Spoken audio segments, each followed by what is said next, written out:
Hey friends, welcome back to the channel. So I have been going nonstop lately and just got back from Vegas last week.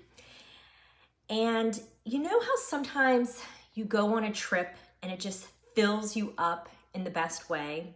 That was this trip. Vegas just has this energy.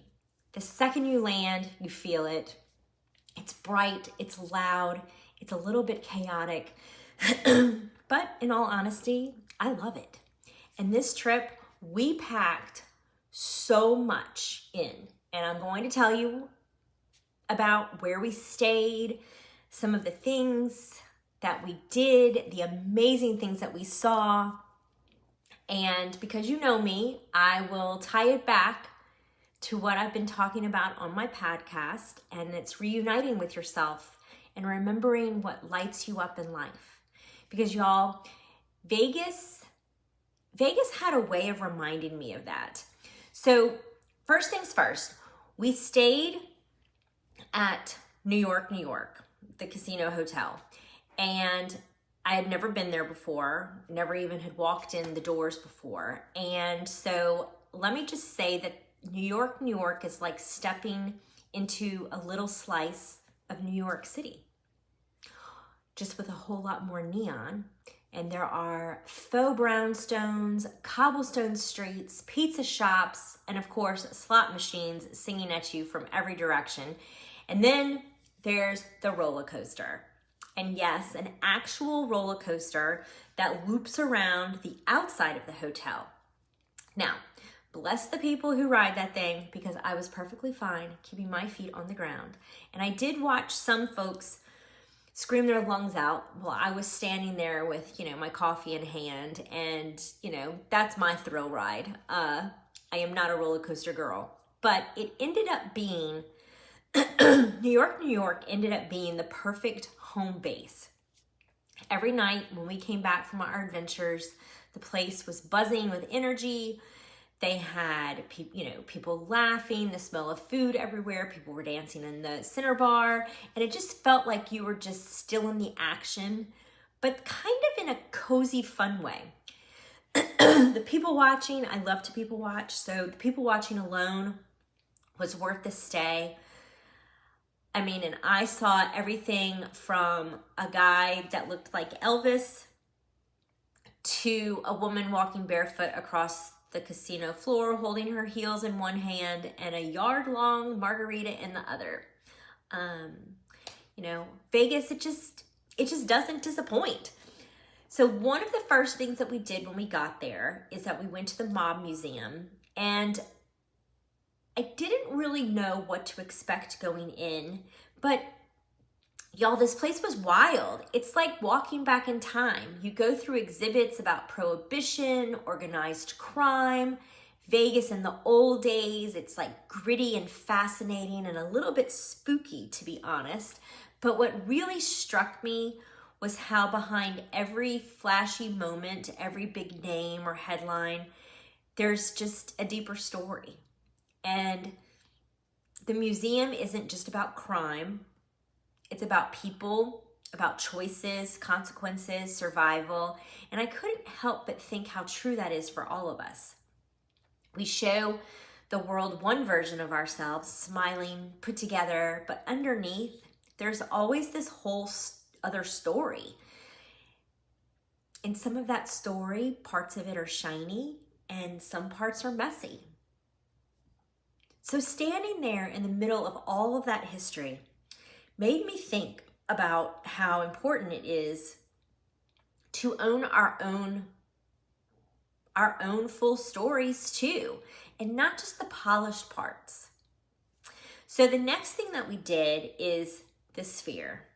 And if you ever get a chance to go, because we went to go see The Wizard of Oz, and I was so excited because we had seen videos of it, and so I kind of had an idea of what to expect, but let me just tell you, I have never experienced anything like that. It's not just a movie, it's immersive. Like when Dorothy's house got caught in the tornado, the whole theater blew wind at us. You are holding on to the armrests like you are actually flying. Your seat is shaking and leaves are flying around. And then, you go from that to apples falling from above, from in the forest scene. And, some people caught them, and lucky them, because those apples are selling on the internet for ridiculous prices. And no, we did not catch one, in case you were wondering. And then when Dorothy fell asleep in the poppy field, it actually snowed inside the sphere. Like, snow was just falling, and I just sat there with probably my mouth like wide open going, what is happening right now? Because this is so cool. But the part that got me is that when Dorothy clicked her heels and realized what she was searching for had been with her all along, that moment always hits different. But in that moment, being there in that setting, it hit really different. And it tied right back to something that I've been talking about on my podcast. And sometimes we think the answers are out there somewhere shiny and new, but really they're just already inside of us. We just forget. And then the last thing that we did, Bruno Mars. Y'all, the best way to describe it is if Michael Jackson and Prince had a baby, it would be Bruno Mars. I don't even know where to start.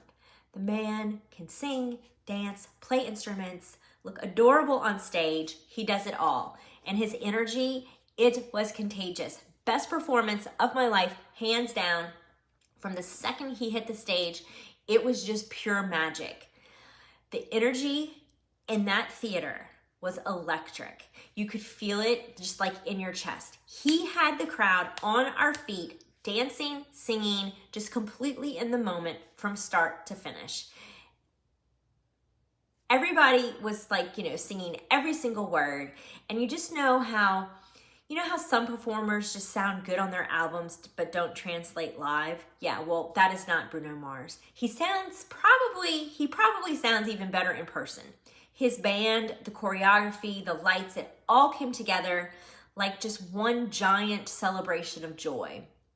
And for almost 2 straight hours, nothing else mattered. Not the to-do lists, not the stress, just joy. And it wasn't, isn't that what we're all craving? Like more moments like that, more moments where you forget yourself in the best way possible.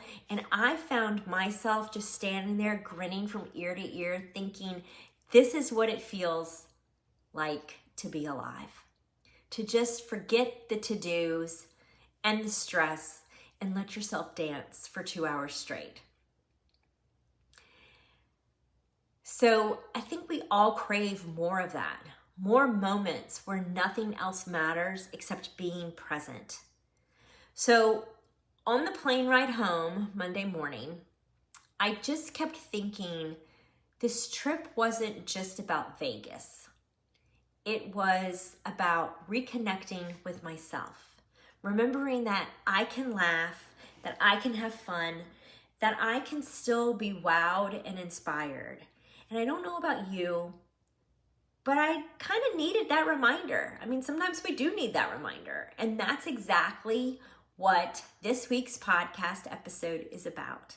It's reuniting with yourself and with life in general, because it's easy to forget. We get so wrapped up in our routines, responsibilities, the constant noise, that we stop noticing the magic. And trips like my Vegas trip, that reminds us that it's still there. We just have to let ourselves feel it. So if you're needing that little reminder too, check out my latest podcast episode. I'm going to link it below. And I want to hear from you. What's your best concert or show or experience that you've ever had that just lit you up inside? I want to know. So drop it in the comments, because I love reading your comments, your stories, just all of the sharing that you give to me. So that's it for today's vlog. Thanks for hanging out with me, and I will see you next time.